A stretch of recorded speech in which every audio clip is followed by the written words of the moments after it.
Ladies and gentlemen, welcome to Louisiana Gameday, your one-stop shop for all things Louisiana College football.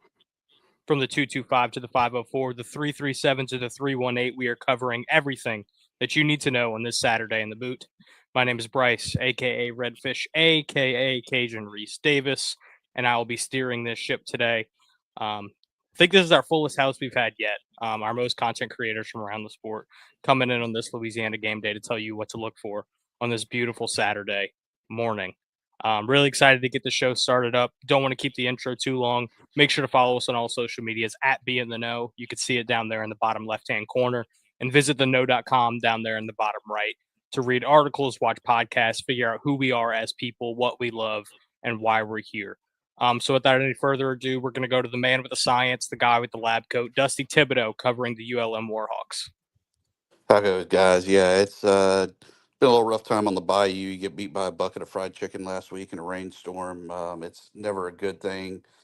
But the Warhawks sitting at 3-3, 1-1 in Sun Belt Conference action. They have Troy coming in. Everyone's like, what's the big deal? Troy has a pretty good team. They've kind of figured it out late last year, and it's kind of rolled over to this year. They gave Clemson a good scare. Probably should have won that game. They're a solid defensive team. Uh, Tucker Gilchrist, their quarterback, filling in for the injured Goose Crowder. If I can ever learn how to talk, he's got the offense clicking, and I think more importantly than their skill, they got luck. And people can say what they want to, but luck is a intangible skill. Troy enters the game after winning back-to-back overtime games last week against Texas State. Think they were down 28-7 going into the fourth and wound up winning the game. So it's going to be an uphill battle there for the Warhawks. They're wearing the all blacks just like they did last week. So you hope that maybe that rain washed off the curse of the chief or washed off whatever kind of funk they were in last week there against Coastal Carolina. But it's going to be an uphill battle, and 2 o'clock on ESPN Plus. Looking forward to the Warhawks getting a rebound, getting closer to hitting that payday of the 4.5 for the season win total. Yeah, I mean, speaking of 4.5, that's the spread today against Troy. Troy is only favored by 4.5. Which, listen, I know obviously Warhawks 3-3. You know, you're an underdog at home against the Trojans, but the good news is you're looking at a team in Troy who probably should be favored by more than 4.5 if you look before the season and what the expectations were, and yet ULM's here sitting with a chance to win the game. Obviously, like you said, not the expectation last week against Coastal Carolina, but it's still looking good for the Warhawks. I mean, they're at 500. Chance to go bowling is definitely up there. There's no negativity when it comes to the season outlook right now. Obviously, Brian Vincent's huge right now in coaching talks. Talk to us about kind of the vibe right now in Northern Louisiana about what may be happening at the helm.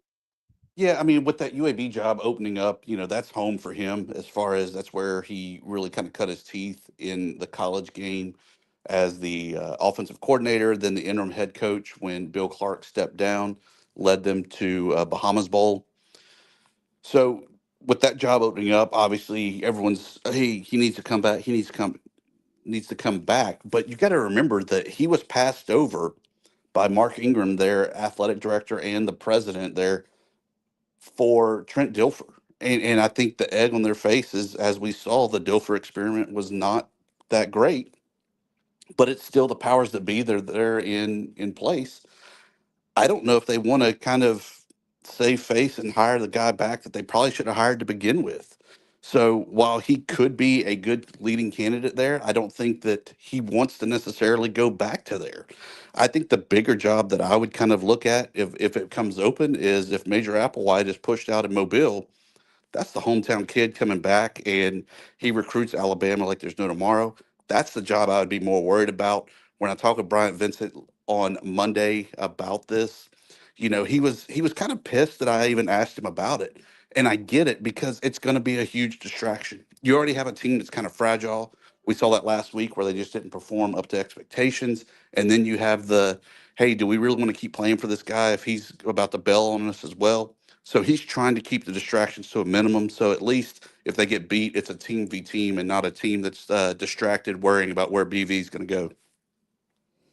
Yeah, definitely trying to keep the morale in the building. Want to make sure guys are fighting till the end because I mean, like I said, it's not like they're out of the picture to make a bowl game this year. Obviously, you have Troy today; they're sitting at 500, so they need three more wins to be bowl eligible. I mean, you mentioned South Alabama. That's a team that's 1-6 right now. Started off the season with a chance to beat Tulane and has been downhill since then. Um, so they're not looking great right now. It's a team you can beat. Texas State hasn't been as great as they were last year. So that's a team you can beat. They're going to take on um, Abdul's team down there in Lafayette at the very end of the season, and that's a team that up in hill battles all season long. So there's a chance that BV leads a team to a bowl game. So I mean, it's hard to determine whether right now how much better can he get. Um, with his current squad, and then what the future may hold, both for ULM and for him as a coach if he decides to leave. Yeah, and we've seen it before, right? Where it comes down to that last week. It's Warhawks, Cajuns battling it out for that sixth win. And it never seems to really go ULM's way, other than I think maybe 2007, where they were able to get that win right off the three in a row with Grambling and Alabama and then Louisiana Lafayette. But yeah, you never want to kind of put your fate in someone else's hands and have to depend on, hey, this team has to lose. We got to do this. We got to do that. You want it to be where we're in control of our own destiny. And I think the Warhawks still have a chance. I think they just got to kind of snap the funk and get it right starting today with Troy. Yeah, let's I mean, we've seen Troy this season, like you said, they've been in some battles and unfortunately they've beaten some Louisiana teams. I know we were looking for them to maybe get upset earlier in the year when Nichols came to town, and that surely didn't happen. But we'll see what happens today. If ULM can pull out the win today, I think that sets a precedent for the rest of the year to not only shoot for 6 wins, but possibly 7 or 8 as well. Sticking in the 318, going about an hour out to the west, we've got Louisiana Tech and a brand new member of Louisiana Gameday and Russell. Russell, talk to us about who you are and why you love the Texters. Well, so I work all around like athletics and media personnel around tech. I help run one of our student organizations for athletics, try to get more fans out to games, stuff like that. And then I work with our student government and their athletic affairs. So I haven't missed a game this year. Well, Kansas State was the first game I had missed, and see how that ended up. Yeah, I mean, you might be the good luck charm. That's where I was going to go next. Is you might be the guy to turn the program around, apparently. Because wait, I mean, they're but before we talk about that, an hour from Monroe to Ruston, are you riding a bike or a tricycle? That's what I was saying. Yeah, hey, hey, listen, look, I drive listen, fast. listen. So I can make that drive pretty quick. Hey, guys, listen. I am from the River Parishes. I've lived in Baton Rouge. I've been to Monroe twice, and I've been to Ruston twice, and that is for work. And I unfortunately hit that city center traffic a couple times. So an hour is not undoable when it comes to midweek around 4 o'clock. However, I guess if you're doing it on a Saturday morning like this, it'll be a lot quicker. So yeah, last week Kennesaw State did not go the Bulldogs' way, but I mean they're 4-2. They've got some solid games under their belt. Beat up on UTEP. Yeah, I mean they shut out Southeastern earlier in the year. They played a really good Southern Miss team and ended up beating them by double digits. So they're 4-2, and they're another team from Northern Louisiana that's looking to go bowling this year. What's the outlook today for the Bulldogs moving forward? Yeah, well, especially when we look at the rest of Conference USA, I think we kind of almost chalk the Kennesaw State game up to being a midweek game away. And those, as you've seen all season so far, those have just been rough games for everyone in the conference. You'd have to go look, but not many teams have won on the road during midweeks. And so that's kind of where I throw that at. And we look forward to just putting that to the back from the coaches show the other day. It's one of those ones where it's tough to take, but it's one that you just have to put behind you. And we have to just look forward to this Tuesday coming up against Western Kentucky at home. which would be a pretty big game. This is a game that we see as being either a championship game matchup, especially earlier on in the season. We saw this game being one of those ones that could have been the championship game, and now it's one where we're trying to fight each other, try to see who's going to get into the game against whoever else is up there. Yeah, I mean, like you said, it's hard to win those midweek road games, but luckily, Tech's going to be at home on Tuesday. Do you think that's going to have any sort of, power over the Hilltoppers? I do, especially this year, because from what we've been working on, we've been getting better and better student crowds and getting better crowds out there. And one of those things I chalk it up to is an LSU game. Everyone, everyone on social media, I saw that after the LSU game, they thought we were good. They're like, we held LSU to our own. We went into Death Valley, and we kind of shut their offense down, like pretty surprisingly. Doesn't take much to shut the offense down this year. Nowadays, we see that it doesn't take too much, but in week 2, when we went into Death Valley, first road game, and we're coming off a 24-0 win against Southeastern, we felt pretty good. So, and that's where we saw that New Mexico State crowd at home was pretty big, and then they grew even more against Southern Miss. Yeah, I think it's again, like we were talking about with ULM. I think it's a positive outlook for the Bulldogs this year. A team that hasn't been great, but they're 4-2. Like you said, fan base is growing. Students are going to the games. It's unfortunate that they get a lot of those midweek matchups. I think that makes it even harder on people. But they're 4-2, man, and they're taking on Western Kentucky, who's a decent program, and they are every year, but they have a fighting chance. And then they're going to take on 2 straight teams who are looking not great. When you take on Sam Houston and you take on Delaware, so there's a chance with it before October's over, you lock up your 6 wins for a bowl game. So you've got to be pretty positive up there in Ruston. Oh, absolutely. I think even though with that loss to Kennesaw, I think it's still a high likelihood that we can win out the rest of the season, especially with when we go to Delaware. This is the biggest problem I see on our schedule left is having to go to Delaware and then the very next week go to Washington State. Yeah. But if I'm not mistaken, could not be Washington further State, apart. Oh, from what I hear, we had to get a whole new truck driver to drive our equipment there because the original guy was like, I'm not going to Delaware. They have to go straight to Washington State. That's crazy. So that's wild. That part of the schedule kind of messed us up. And that's why we had the season, we saw Kennesaw State and Delaware, these 2 away games, as games that could be trap games for us, no matter how we looked. And then I think if we could get the offense going, I think that's when we can see us win out and go 10 wins. 10 wins would be phenomenal for the Bulldogs. That'd be a really, really good look. And that would set so much resources into the future for you guys to just keep on building and keep on getting better. Sticking right around that area, I'm not going to say how many minutes because I might get yelled at by the people in the north, but Grambling, right around the corner, hasn't been good, has not been good, but hopefully we can keep on looking forward to the future. Talk to us about what's going on with the Grambling Tigers. Yeah, so we talked a couple weeks ago about Grambling and some of the things they need to do to stay in these ball games. Basically, play clean. And last week, homecoming took on a Texas Southern Texas Southern team and had a chance to win. They ended up losing 21-20. But get this: you had 4 fumbles, you lost 3. Then you gave up another interception. That spells disaster any day of the week. Grambling is a team that, honestly, they should be doing a lot better. They've had plenty of chances, but like I said, untimely turnovers, giving the ball away in the red zone, throwing, whether it's a pick or a fumble. You had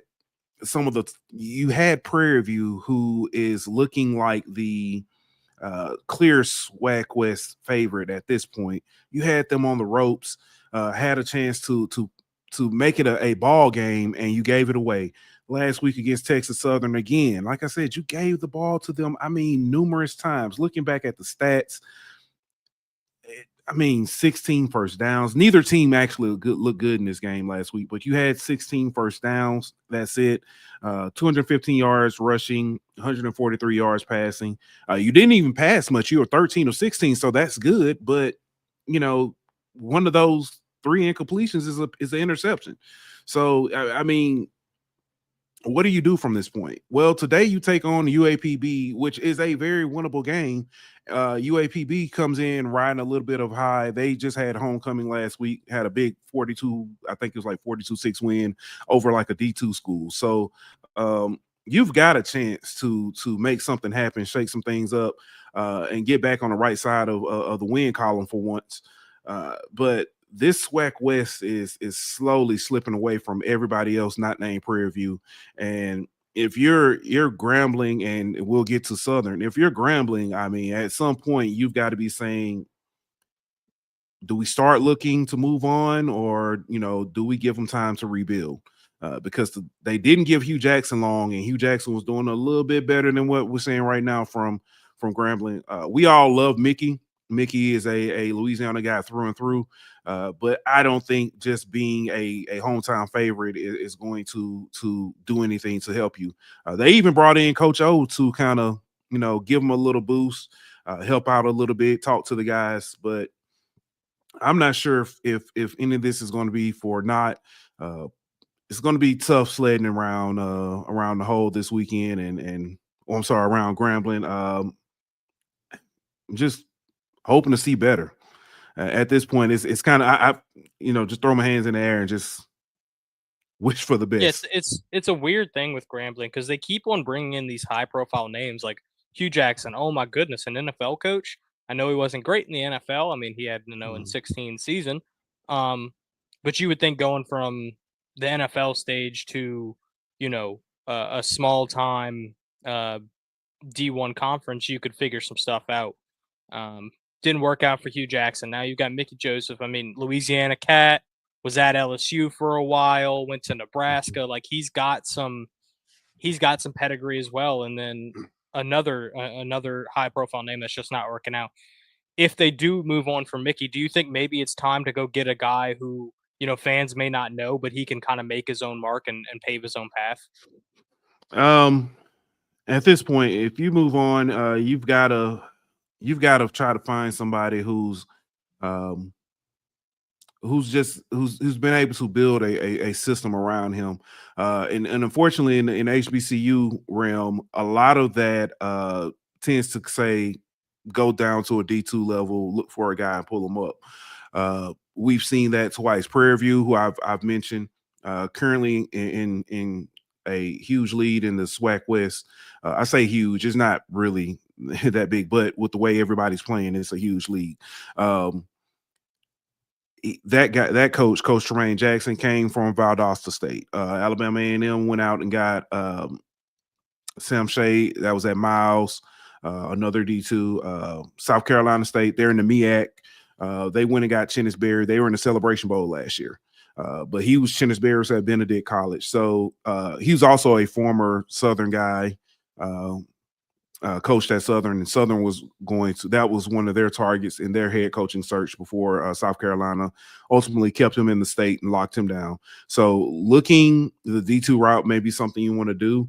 The thing with Grambling, it's what are you willing to sacrifice? Is it a little bit of time to try to get back to those winning ways, or are you just going to continue to,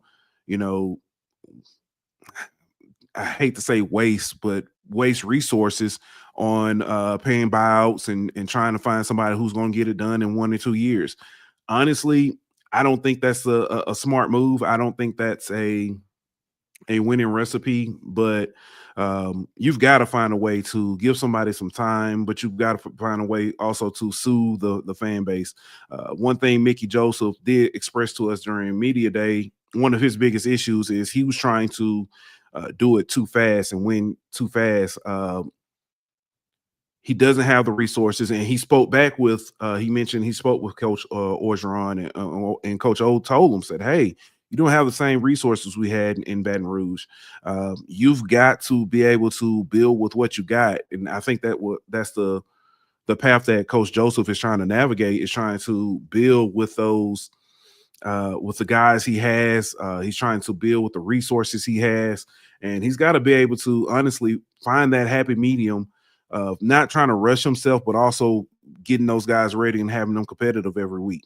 Uh, Small things again. I mentioned the fumbles, the turnovers. I didn't even look at penalties because I think penalties has been another issue. So it's those discipline things, those things that if you find a way to take care of those things, it'll, if you do the small things right, the big things will happen. So that's where I think, he's got to, get that and stress that to the team. And the good news is outside of Jackson State next week, they got a winnable game the rest of the season. The rest of their schedule is very winnable outside of Jackson. I mean, Jackson State's playing really, really darn well right now too. So you got to hope that you can win out of your 6 remaining games. If you win 4 of them, there you are sitting at 7 wins, and you have a little bit more of a positive outlook on the season. Going from a team that has some positivity to a team who has none, the Southern Jaguars. I mean, it's all doom and gloom for the north side of Baton Rouge. Yeah, I usually try to start with bad things and end on a positive note.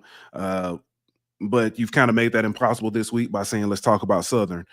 Southern last week did have 200 yards passing between their 2 quarterbacks that they brought in.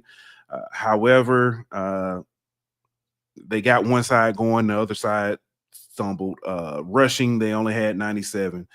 They played Bethune-Cookman, and Bethune-Cookman beat them. I guess the proper term is they beat them like they stole something. Bethune was able to do any and everything they wanted to. If they wanted to pass, they passed. 271 yards. They were 30 of 39 passing the ball. 30 of 39 passing. That is, phenomenal.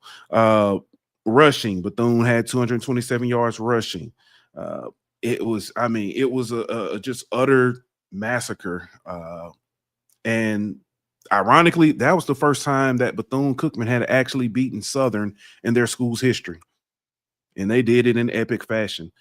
This week, homecoming for the Jags. And they welcome in somebody we talked about a lot, Prairie View. Prairie View looks to stay ahead of everybody in the West with the win today. They can pretty much, start packing their bags and getting ready for, I'm guessing it's probably going to be head down to Jackson for the SWAC championship. It's been, just utter ugliness. We talked about it, the offense it went from, Southern has a running game to Southern has Trey Holly to now it's just, Southern showed up today. It's hard to see. This is another one where this is year 2, Coach Graves. We saw their previous coach, he left after 2 years or was let go after 2 years. Do we see them make a move as well, or do we see them give him time? He was just in the SWAC championship last year, but I'm not sure if that's going to be enough to appease the Jag Nation. Everybody's been kind of disappointed, and honestly, it's with merit. I don't know where to go from here. The good news, talk about good news. They do get to play Grambling at the end of the year, and at that point, it's I guess coach for your job bowl or in that game, records don't matter. Win. Yeah, records don't matter in that game. Right, that's in-state. That's one of the biggest games all year if you pay any attention to college football. It doesn't matter if it's D1, D2, SWAC, SEC, Big Ten, who cares? Grambling Southern is one of those games that everybody pays attention to just because it's such a fun matchup with everything that goes around the game, not just on the field. Before we move on to our newest member in lineup, LeBlanc, let's go with our Road Dogs today. So in case you've never watched before, our Road Dogs are a team that's going on the road. Doesn't have to be a Louisiana team. It could be anybody nationwide. A team that's going on the road, and they are betting underdogs going into today. I'll start us off.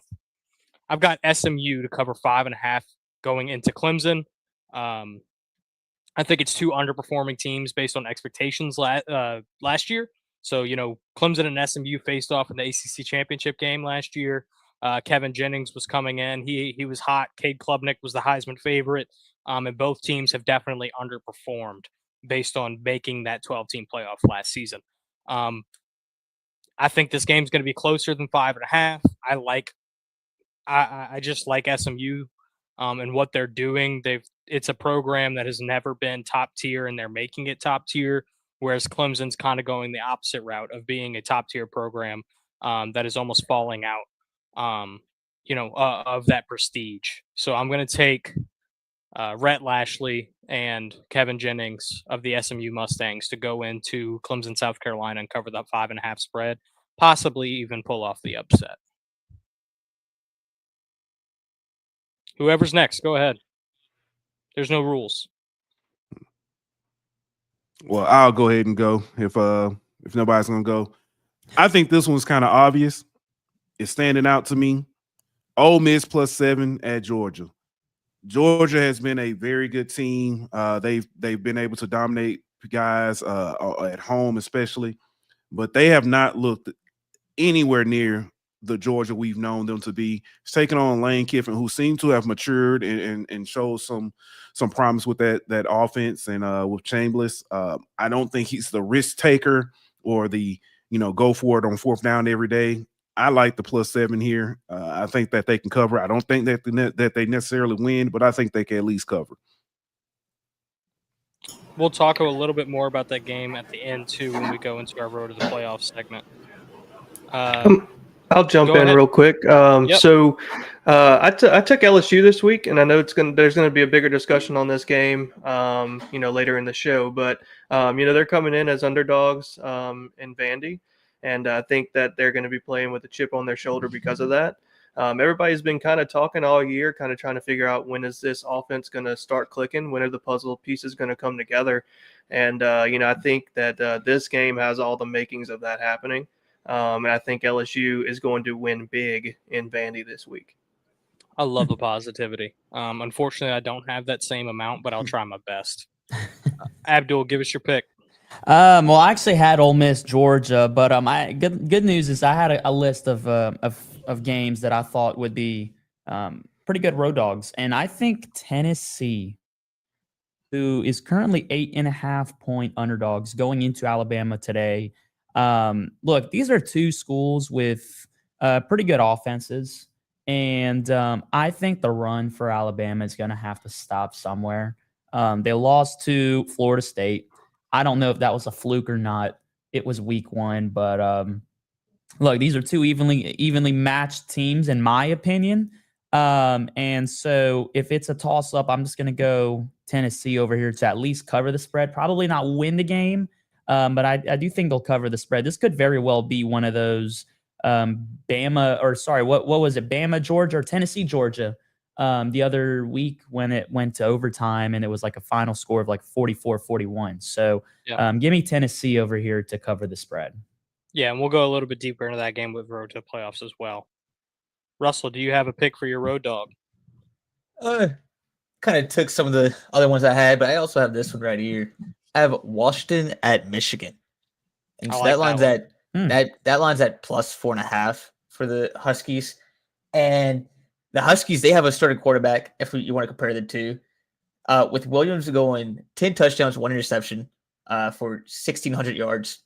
While sorry to bring this up for you LSU guys, Bryce Underwood, he's going for 1,200 yards, 5 touchdowns, 2 interceptions as a true freshman. And so I think it'd be very interesting to see how this Huskies offense goes into Michigan Stadium and tries to take them on. Yeah, I mean, listen, Nuss has played subpar for our expectations, but Bryce Underwood has been worse. So I'll take the wins where I can get it. I do have Banyan did text me. I don't know if he's hopped on just yet or not, but he did say he wanted to take USC who is 10.5-point underdogs going into Notre Dame. He says that USC's offense is too good to lose by 11 or more. And he does think that it will be a one-score game. And I actually skipped over this game when I was looking at games to pick for this. But yeah, it might be closer than we might be thinking. Yeah. Again, another one of our road to the playoffs games. So I love how we're kind of, foreshadowing what we're going to be doing at the end of it here.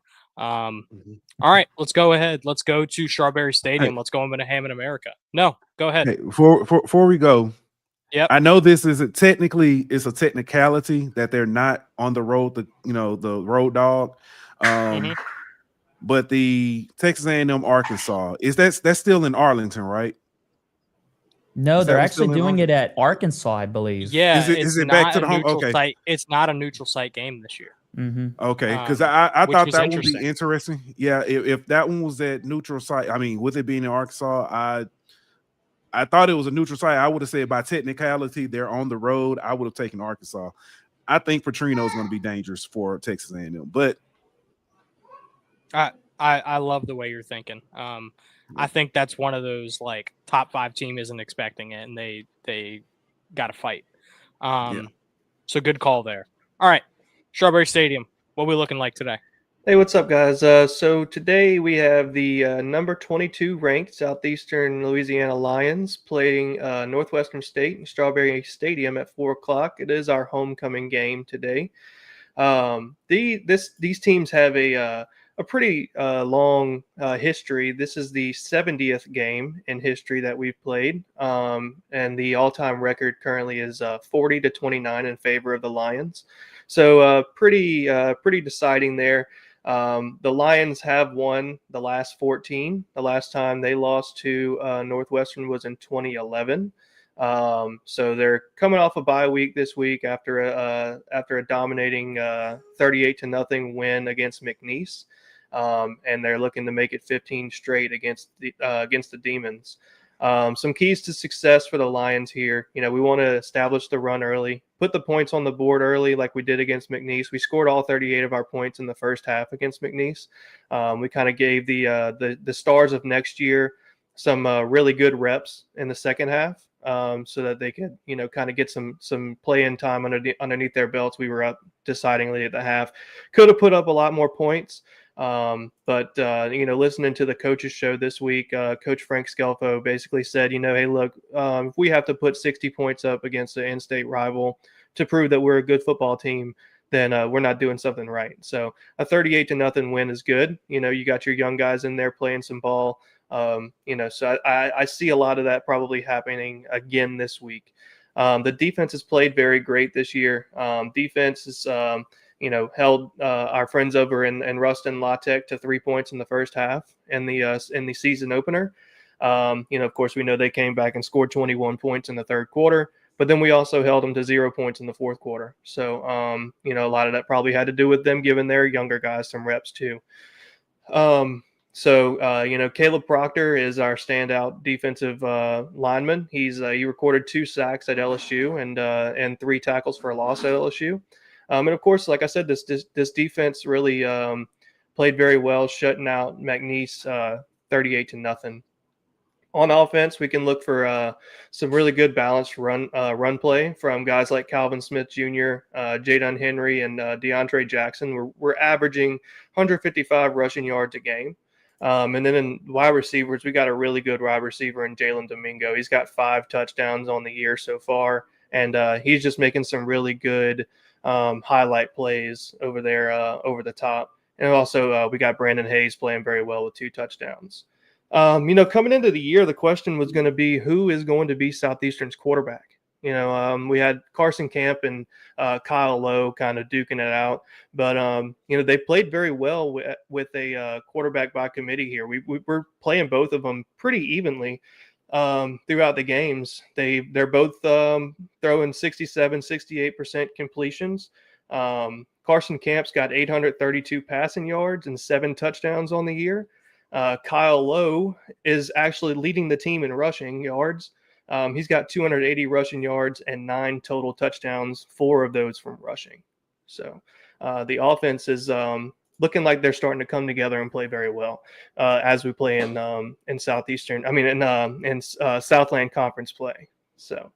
Looking at Northwestern's struggling. They discontinued football play in 2023. They had an unfortunate tragedy. I certainly want to correct myself there. An unfortunate tragedy where a player lost his life in the middle of the year, and they ended up just calling it quits and not playing football anymore. I think they were 0-6 at that point, and the coach basically was like, I can't coach these guys after losing a brother.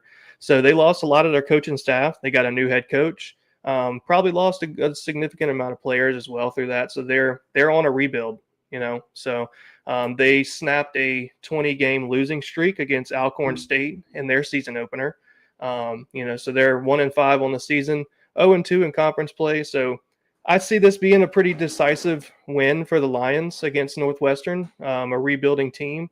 But I don't see us putting, 60, 70 points on the board against them. I think we'll probably do like we did against McNeese. We'll win the game in the first half and give our guys some playing time in the second half. Yeah, I was actually really impressed with Southeastern when they played against LSU. I know the scoreboard doesn't show it, but he's phenomenal. Yeah, I think he's pretty much expected to go in the draft this year. I would think it would be hard for him not to get picked. Even when you're playing in a small time conference like this, you're still going to get recognized when you play this well. No doubt. Yeah. And even if he decides not to enter is he like his eligibility is up this year? Okay, yeah, that's what I was going to say. If he's not going into the draft, he might be a transfer candidate. But no, a lot of the LSU guys on Twitter or X now were basically saying, "Hey, Caleb Proctor, we'll love to see you in purple and gold next year, but his eligibility is up, so he won't be going over to the dark side over there in Baton Rouge." Dark side's a stretch. No need for that. But no, I'm sure we'll see him either with his name called on draft day, or if not, he'll be in training camp with one of the 32 next season. We look forward to covering Southeastern through the rest of the year. Thank you for, Yeah, thank you guys for having me on. Excited to be here. It was just this week that we really put this all together, and you were able to come on here and do this. Southeastern's a team we haven't had too much coverage on this season. Kyle Lowe's looking great. Proctor's looking great. So, there's definitely some stuff looking up in good old Hammond, America. Yes, sir. Abdul, I hate to jump you here, but I've actually got to be out in about 15. So I'm going to go ahead, jump into LSU, and then you can wrap it up with the Cajuns towards the end. So I'll go into the Tigers here. Listen, last week against South Carolina, we win 20-10.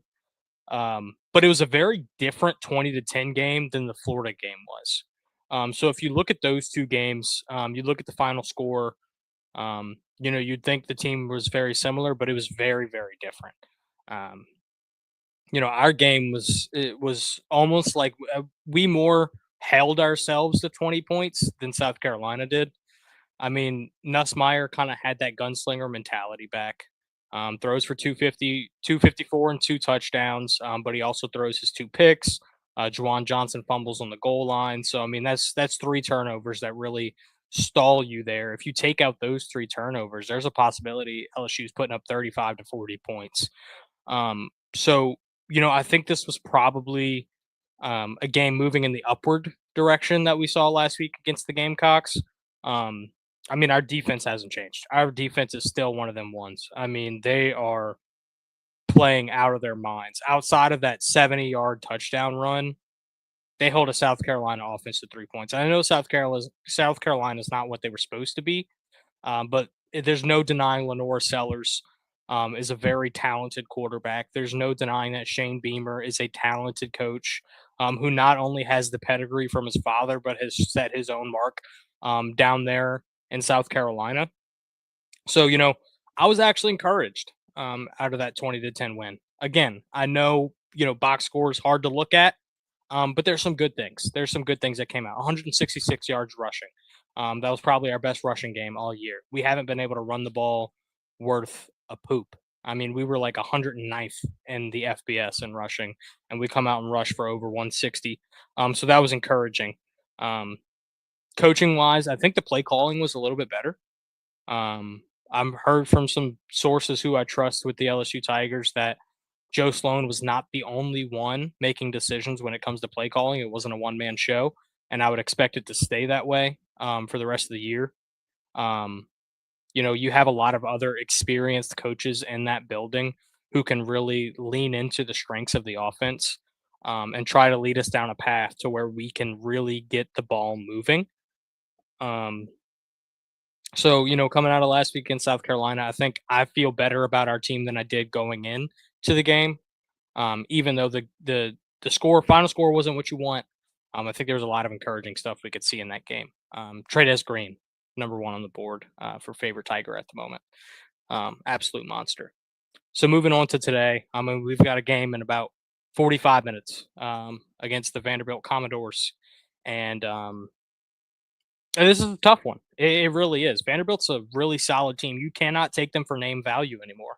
They're a 5-1 team who fought hard against Alabama, and before that they were 5-0, and it wasn't against only like no-name opponents. Like they were really moving the ball. They were really playing well, and their defense has come to play. I really like what Clark Lee is doing in Nashville.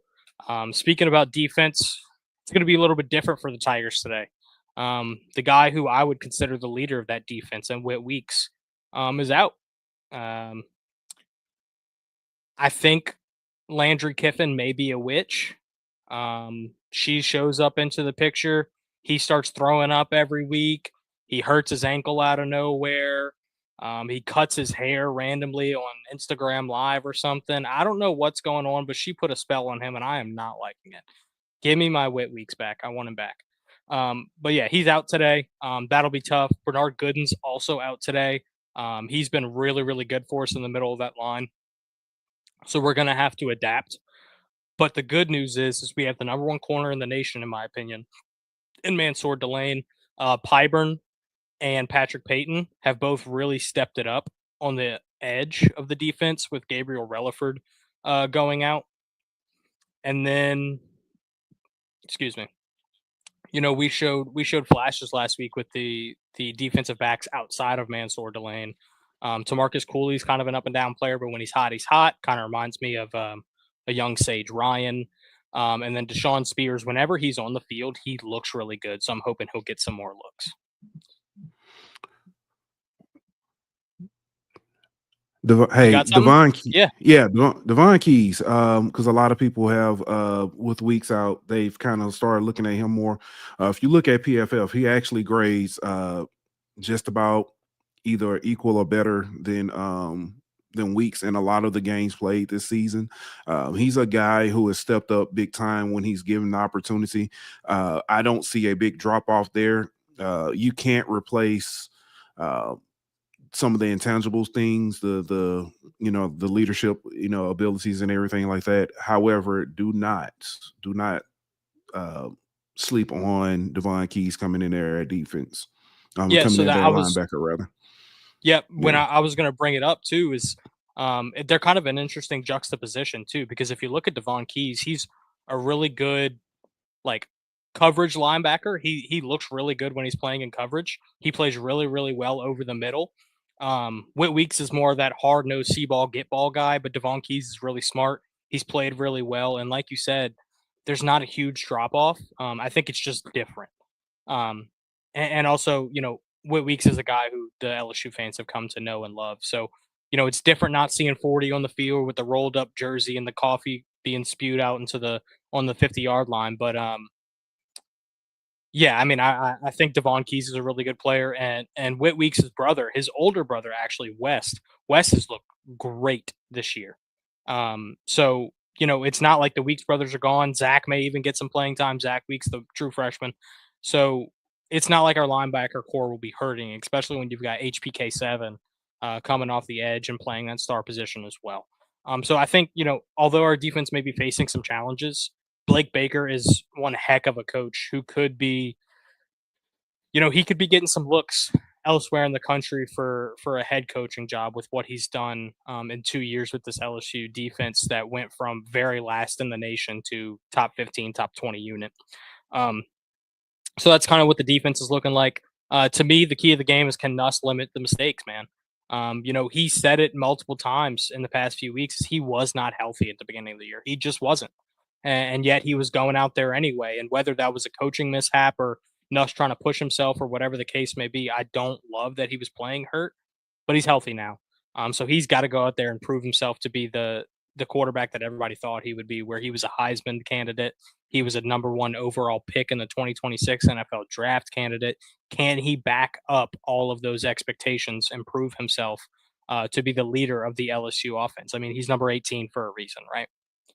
I've been saying it all season. Listen, if Nuss throws for 350 and 3 touchdowns, let him throw a pick. It's fine. Turn the ball over once. You know he wants to get it out. He's like Brett Favre. He has to throw a pick. He has no choice. But if he's throwing for 350 yards, putting us in position to score points and scoring 3 touchdowns, then I'm okay with it. We can't have it to where Nuss is putting us in positions to lose the game by matching his touchdown to interception ratio or even going into the negative side. So I'm going to say this. I have to head out in just a second, but I'm going to say this. I think it's going to be a really tough matchup. I don't hate that Vandy is favored because it gives us bulletin board material. It gives us a reason to fight. It gives us that chip on the shoulder. Diego Pavia, has all the swag in the world for Vanderbilt, and everybody thinks he's the one. He's the killer. But I think our defense is going to come to play. When it comes down to it, to me, can LSU score 28 points? If LSU can score 28 points, they win every single game they play. Because I trust that defense to hold the other team back. So if we can score 28 points, that's 4 touchdowns. Even if we score 3 touchdowns and 2 or 3 field goals, I trust our defense to be able to go on the field, make the plays necessary, and hold the other team so they don't have to, the offense doesn't have to carry the game on the back. So obviously, I've got to head out. I'm going to take – man, it's tough because I really do think Vandy could end up, technically not upsetting because they are the betting favorites at 2.5, but to me, it would be an upset just because of, name value, what we've seen those teams do. LSU's won, 3 national championships since 2000. So they're a powerhouse program. But I can't bet against our boys. I think LSU is going to pull this game out. They're going to go into Vandy and prove to the nation that they do deserve to be this high. I'm getting more positive and positive as the season goes on, even though I was a negative Nancy to start us off. So I think LSU goes in there. I think they can figure out how to score 30 points, and they'll hold Vandy to under 20. They'll figure this game out and might even come out with a double-digit win down in Nashville. I'm going to let you guys keep going after this. Road to the playoffs. Y'all can cover it a little bit later. But LSU Vandy, I'm going to take LSU. Ole Miss versus Georgia. I think Georgia actually wins that game, but I like Ole Miss to cover. Tennessee and Alabama. Alabama win the game. Tennessee to cover. USC at Notre Dame. Notre Dame is the only double-digit point favorite of our slate here, but I think USC wins the game outright. Jordan Maivia is a phenomenal quarterback, and I think Lincoln Riley has done some of his best work in 2025. And then Utah at BYU, battle for the state. Give me Utah to win that game. So, thank you guys. I've got to head out, but y'all keep going. Keep on making it work on this Louisiana game day. There we go. See you. We're going to go ahead and talk about the Cajuns down here in Lafayette. This past Saturday, they played against JMU, went on the road to play James Madison. Look, I thought the Cajuns played better than I expected, than many people expected. The game was pretty close for the most part. It was a 10-point loss, but really, it was a close game. No team had led by more than 7 points up until the last 3 minutes of the game, 3-4 minutes. Cajuns kept it close. I thought they had a really great second quarter. The Cajuns only, when you look at the second quarter, they had 218 yards compared to JMU's 117. Other than that, James Madison really kept this game rolling, especially in the second half.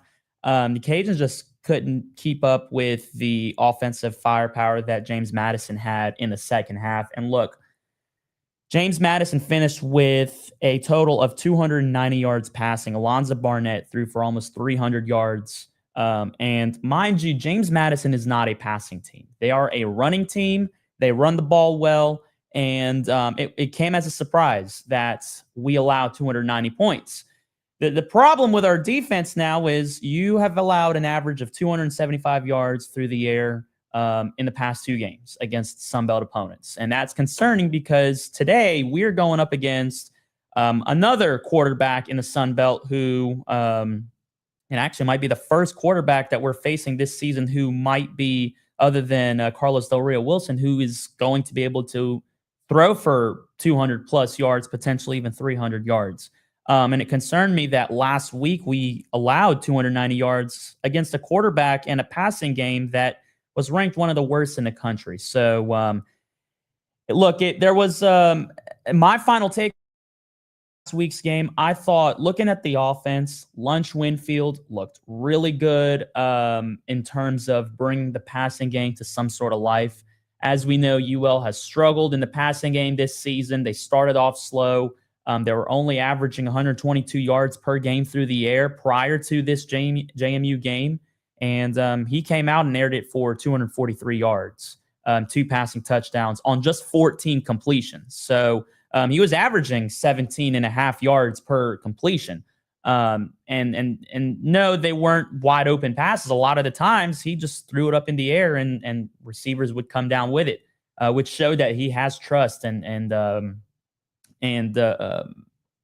mindset that, look, my receivers are going to go up and get the ball. So I thought JMU did not fare well in the pass defense. JMU came into this game. They were really good at defending the pass. They were really, really good at defending the run. They came into this game top 10 or top 15 nationally in total defense. And UL was able to throw for 243 yards. That's the most that James Madison had allowed all season. We only ran the ball for 45 yards, which is our strength. And it was weird because your strength is the running game. You only get 45 yards out of it, while your weakness, your big weakness, was the passing game. You throw it for 250 yards. So I guess the takeaway from this game was there's still inconsistency from the Cajuns. Tackling is still an issue for the Cajuns. They're not tackling well. Wrapping up is an issue. Tackling low is an issue. Look, I thought there was improvement in terms of tackling in this game, but the inconsistency in terms of wrapping up, not allowing big plays continues.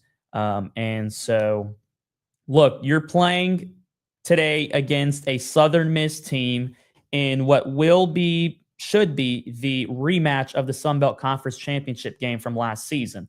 We've been calling them on X Southern Marshall because that's who they are. Charles Huff from Marshall is here. Most notably Braylon Braxton, the quarterback who just went off against us last season in the Sun Belt Conference Championship game.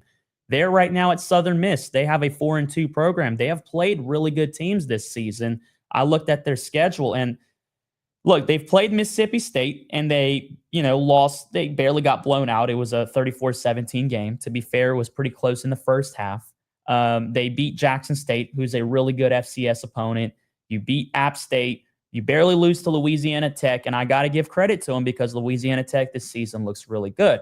And then they went on and beat Jacksonville State, barely beat Georgia Southern. And me and Banyan were talking about this earlier. Georgia Southern was down 21 points at halftime against Southern Miss, and Southern Miss showed some inconsistency in the second half. So bottom line, the opponents that Southern Miss has played this season are really good. And they're 4-2 right now, which really says a lot. Offensively, they pass the ball really well. They average 250 yards per game. Braylon Braxton is throwing the ball. He leads the Sun Belt Conference and is 18th in the nation in passing touchdowns. He has 13 of them, nearly 1,500 yards passing this season, and he spreads the ball around. He has 5 different receivers who have 150 or more receiving yards this season. So a really good passing attack. Not by any means, top 25, top 30 in the country, but it's pretty good when you're talking about the Sun Belt or, just the group of 5 in general. Running back Jeffrey Pittman, he scored 2 touchdowns in the last 3 games, each of his last 3 games for Southern Miss. He's averaging 70 yards per game on the ground and going up against the Cajuns defense, who once again, is now ranked in the bottom 10 in the country in terms of slowing down defenses. Slowing down the run. You're going up against a running attack who, although, look, they've been inconsistent. Southern Miss has been inconsistent in terms of running the ball, but they do have the ability to run the ball into the end zone when it comes to that time. Looking at Southern Miss's defense, they're not really good in terms of yards allowed. They allow 400 yards per game, but they lead the Sun Belt in sacks with 19. That is 9th in the nation. They lead the Sun Belt in interceptions. That is 2nd in the nation. They have 11 interceptions. They're averaging 2 interceptions per game and 3 sacks per game. They lead the Sun Belt in turnover margin. That's 4th in the nation.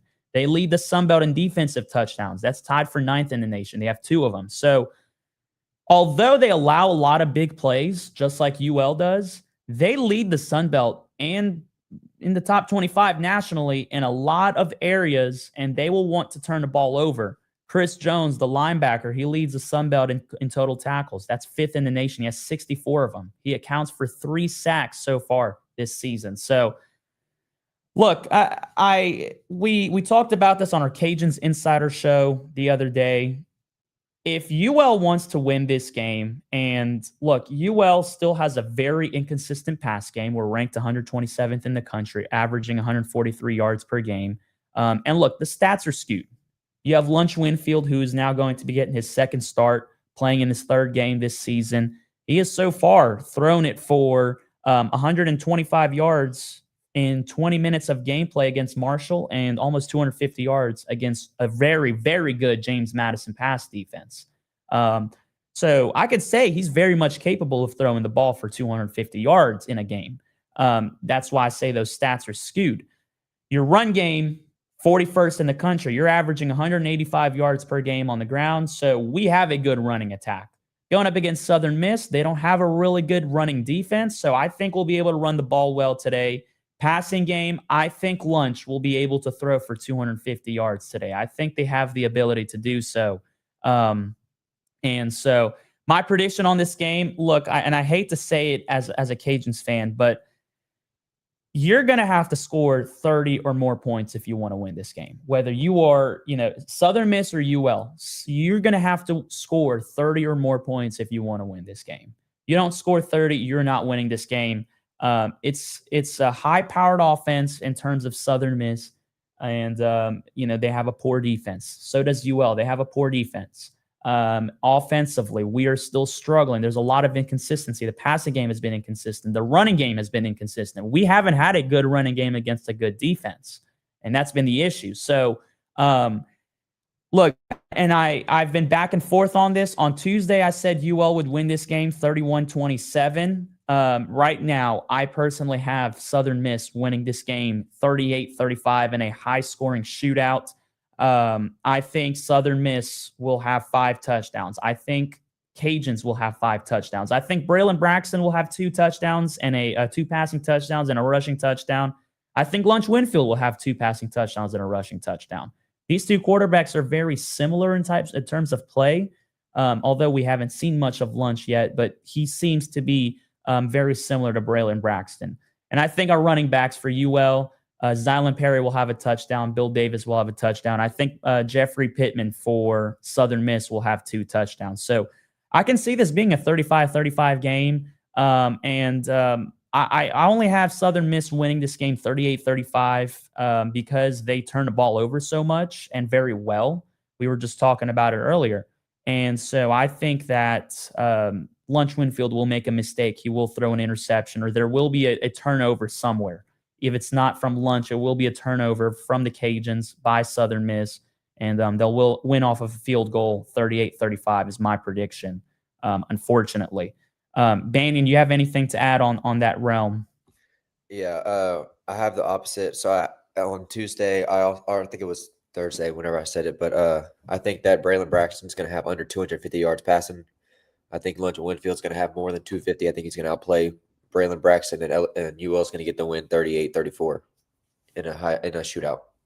Look, there are 3 keys to this game for the Cajuns if they want to have a chance at winning this game.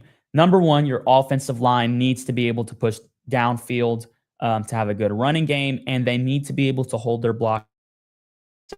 Lunch gets to be able to look downfield. We have an inconsistent offensive line. We have a true freshman who is playing in his first or starting his first career game at left guard today. You have an offensive line that's been banged up. Your right tackle's out for the year. You have to move your star right guard to right tackle to take that position. So banged up offensive line, and it's the reason why our passing game has been inconsistent, and so has our running game. You need a good offensive line to be able to win this game. Also, Lunch has to keep his mistakes at a minimum. Look, I love Lunch, and I think he's a great quarterback for a sophomore. But what he did last week, what he did was toss up the ball, trust my receivers, and see if they can come down with it. That's why he only ended up with a 50% completion. I don't think you'll be able to do that against Southern Miss today without getting a turnover or two. And so you're going to have to be able to find receivers who are open, hit them, and get yards from that. So limit those mistakes. And then thirdly, it's simple. Defense, just don't allow big plays. That has been the issue for the Cajuns. It's the reason why we've allowed 275 yards per game on average against Sun Belt opponents. It's when you look at it from a country standpoint, that's one of the worst in the country. You can't be averaging this much. And Braylon Braxton's very much capable of throwing for 250, 300 yards. So limit the big plays. Don't allow Braylon Braxton to see any open receivers. Need to be able to cover better and slow down the Southern Miss offense, because if we allow Southern Miss's offense to go out and score touchdown after touchdown, or even get big plays after big plays, it's going to get ugly, and you're going to have no chance but to have a near perfect offensive performance from UL to have a chance at winning this game. So I think it could go either way. I think the Cajuns are capable of winning this game, but at the same time, we can't underestimate Southern Miss. They are a really good football team this season, and it's going to be hard to beat them today. So we'll see how things off at 4 p.m. Anyone else have anything to add on UL?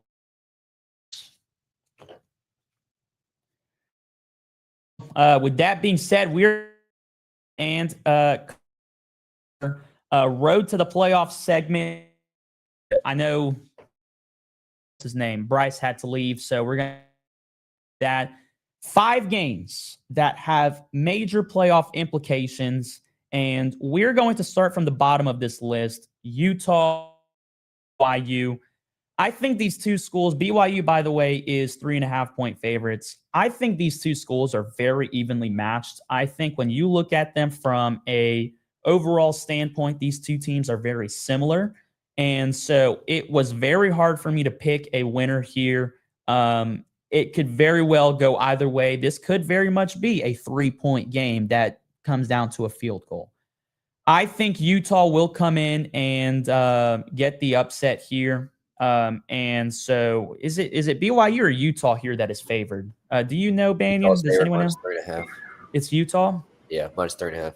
Utah. Okay, so because he had it all on the right side of this list. Look, let me. I was gonna go for the upset here. Let me go BYU. These are two schools that are evenly matched. They're at home. I think they'll win this game by a field goal. I'm going to go BYU as well. I'm taking BYU for the strict reason of Taysom Hill as an alumni. There you go. Awesome.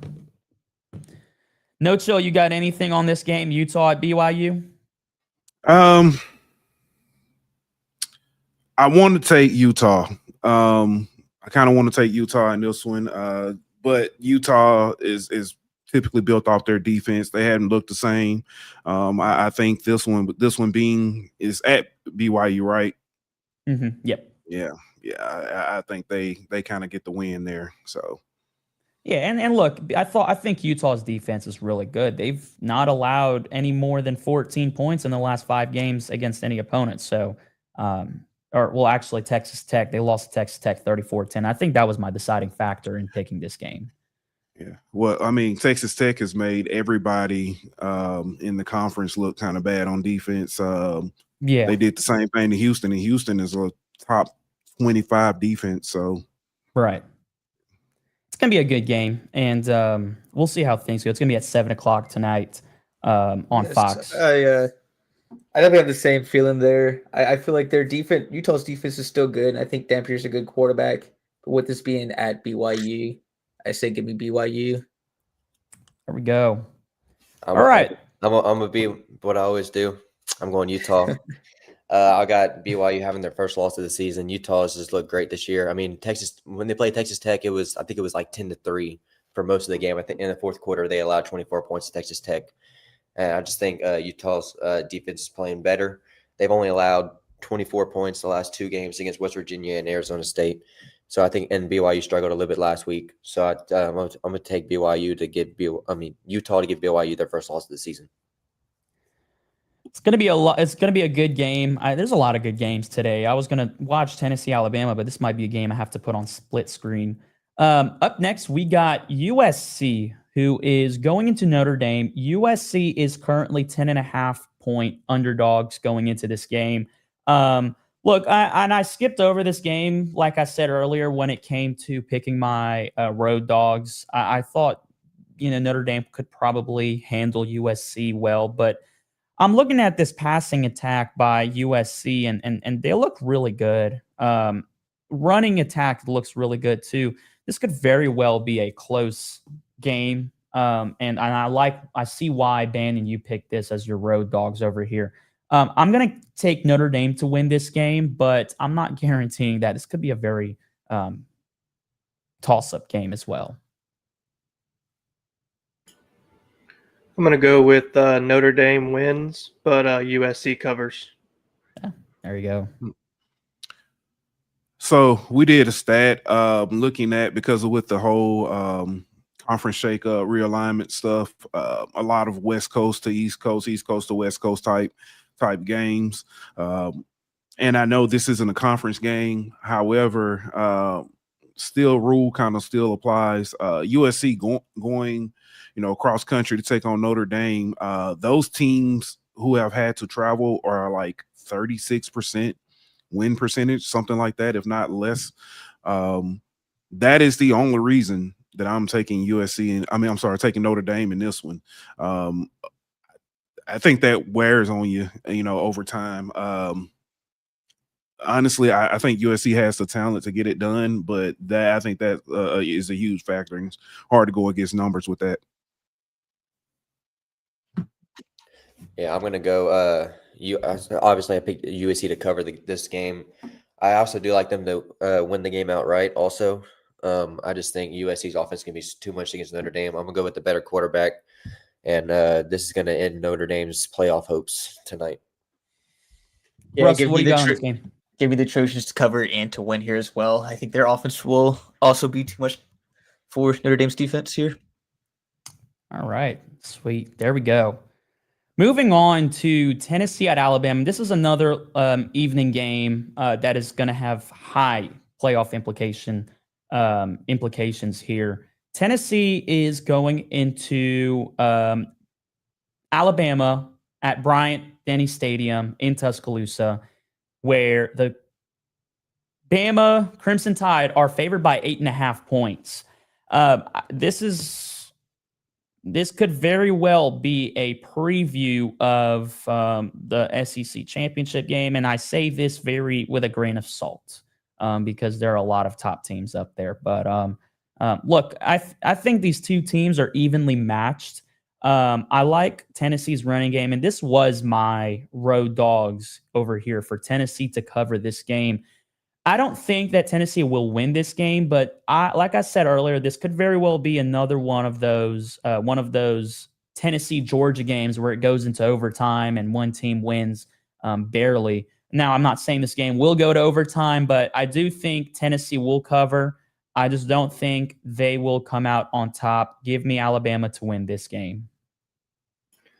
I agree with you. I think they're a lot closer matched than the spread gives them. And I think I love Tennessee football, but I don't know that they're going to be able to put Bama down. But I'll take Bama by 3.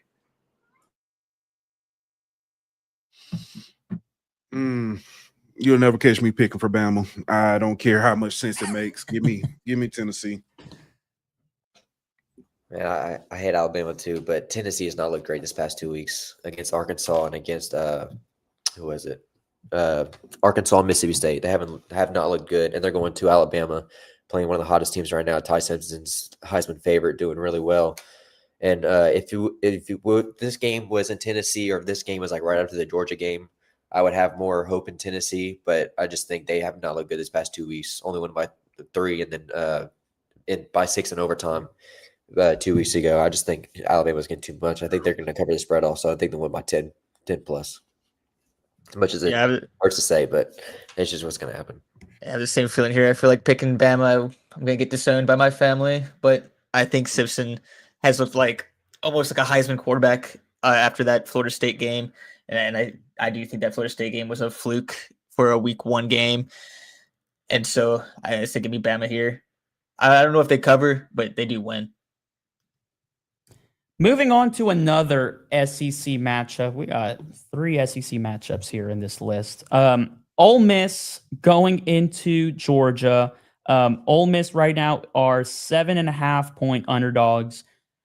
This one is a tough game for me to pick because on one hand, Ole Miss is for one ranked higher. They have a good quarterback in Chambliss. I think he has played tremendous so far for the time that he has started. Kawan Lacey looks really good as well. I mean, he has almost 600 yards and 8 touchdowns to show for it rushing. And on the other hand, Georgia has been able to win the big games. Ole Miss hasn't really played the big games. I guess LSU would be the only one, but then again, LSU just doesn't have a really good offense. They didn't have a really good offensive showing to begin with at Ole Miss. So this is going to be a great matchup.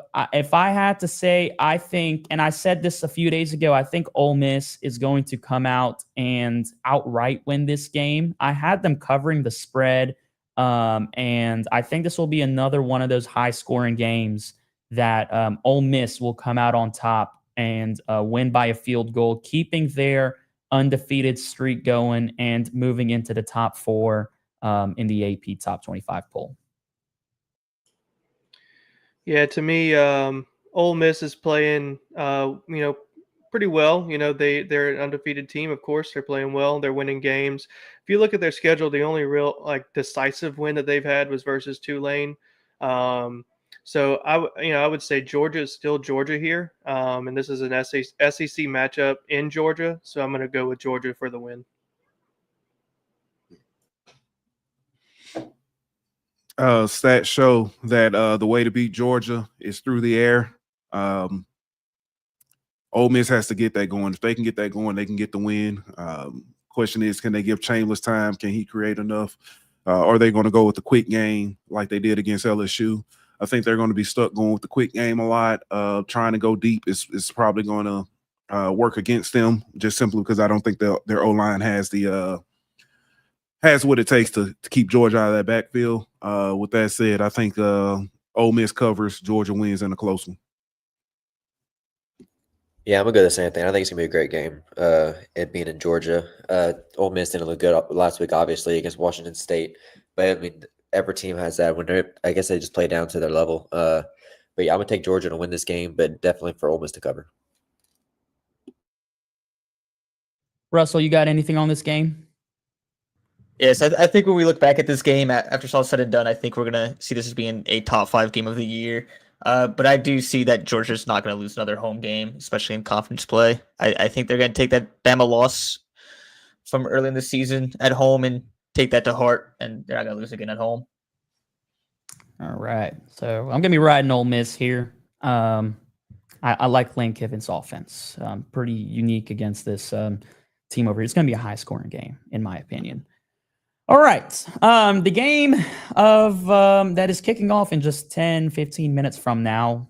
In true college Louisiana Gameday style. We pick the game just minutes before kickoff. We have number, I don't know what they're ranked. What is LSU ranked over here? Number 10 LSU going into number 17 Vanderbilt, who is currently sitting at 1.5 point favorites. Vanderbilt are 1.5 point favorites right now as we sit and speak. This one is also a really tough game for me to pick. And look, taking out the bias that I don't like LSU at all, but I gotta admit that LSU has a top 5. I know Bryce said top 20. I'm gonna say top 5 defense in the country right now. They have a really good defense, and they've only allowed more than 10 points in one game so far this season against Ole Miss. And we all know Ole Miss is a pretty good offensive team. So, going into this game against Vanderbilt, who has a pretty good offense, they have a good quarterback who doesn't make as much mistakes. Garrett Nussmeier is very similar to like Jameis Winston. He's going to throw the ball. He's going to take shots, whether it's going to be picked off or not. I thought last week Garrett Nussmeier threw 2 interceptions. One of them shouldn't have been thrown at all in the goal line, and there was just no opening. It was not going to be caught by the receiver. It was a clear interception. I don't know why you throw it there. But regardless, I think this is going to be a great game. I got Vandy winning this game by a field goal, but it will be a low-scoring game. LSU's defense is going to be hot. It's not going to allow Vandy to put up 30 or more points. This could pretty much be a 24-21 or 21-17 type game. Give me Vandy to win this game. I know the other day I said LSU. I've been going back and forth. It's going to be a great game. Give me Vandy over here. Yeah, LSU was my road dog. Mentioned it kind of earlier. And kind of like you know, if anybody goes and takes a look at my Twitter page, you'll know that I'm not an LSU fan either. But I think that a lot of people have talked this year about the offense not clicking. Is Nussmeier injured? Is this offensive line really struggling? I think that this is the week, and I don't know why. I just have this gut feeling that this is the week that everything comes together, and I think that they win big against Vandy. I think the defense is going to do what the defense is going to do. They're going to hold Vandy, and I think the offense is just going to put it together this week and explode. I don't know why. That's just a feeling I get. So hopefully we see it happen for LSU. Yeah, and look, LSU, if they win this game, they have their work cut out for the rest of the season. They got tough opponents coming up ahead, including next week's game. But they lose this game, I think it's safe to say the season's over. If they win this game, they got hope, and they've kind of got the clicking pieces. I do have to agree with you. I think I mentioned this earlier in the week in a show that I was watching that this is a make or break game for LSU, without a doubt.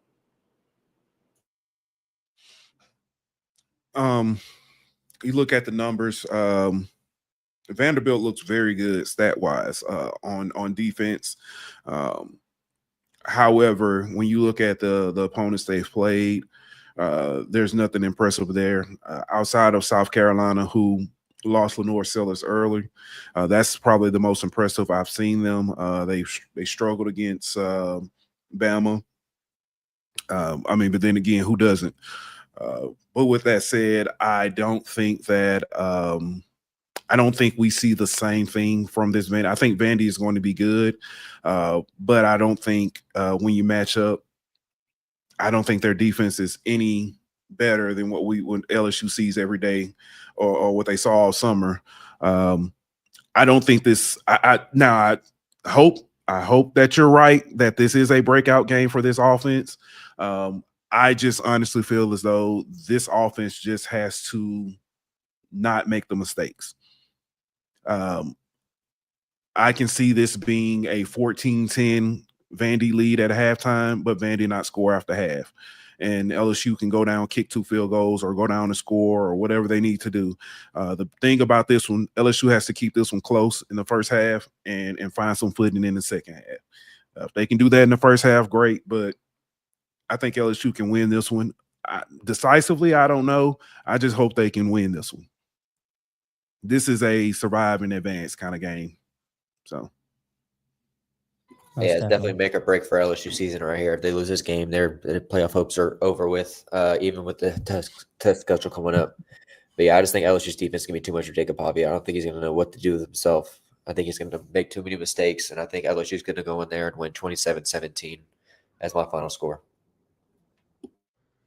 Yeah, I think Diego probably is trying to get a bounce back game after throwing 2 interceptions against Bama, which cost them the game. And I think LSU's defense is even better than Bama's defense. So if anything, I'd say that Diego probably looks even worse against LSU than he did against Bama. And as for LSU's offense, I guess I could take blame for that. You're welcome for Joe Sloan. But outside of that, I think like Bryce said earlier, if it's not just Joe Sloan making play calls and they're kind of working together and they can get the ball moving a little bit more, I don't see how LSU can really lose this game with their defense. All right, so it looks like it's going to be me versus y'all in terms of how this game goes. I think it'll be a great game, and I'm ready to go ahead and watch it right now in just a few minutes. So we're going to wrap it up over here. For those of y'all watching, thank y'all for tuning in to Louisiana Game Day, your one-stop shop for all things Louisiana College football. Of course, we're live over here at 9:30 every Saturday talking about all your favorite Louisiana teams and sports. So that's that. Thank y'all for tuning in. Once again, Abdul Abusada here for Cajun Sports Talk, Banyan Turner as well. Thank you, No Chill, for, of course, part of this show. Lineup Southeastern Louisiana representative is here, and we're excited for it. Russell's here as well for Louisiana Tech. So we're here representing all the schools. Appreciate y'all for tuning in. We'll see y'all here next Saturday at 9:30 a.m.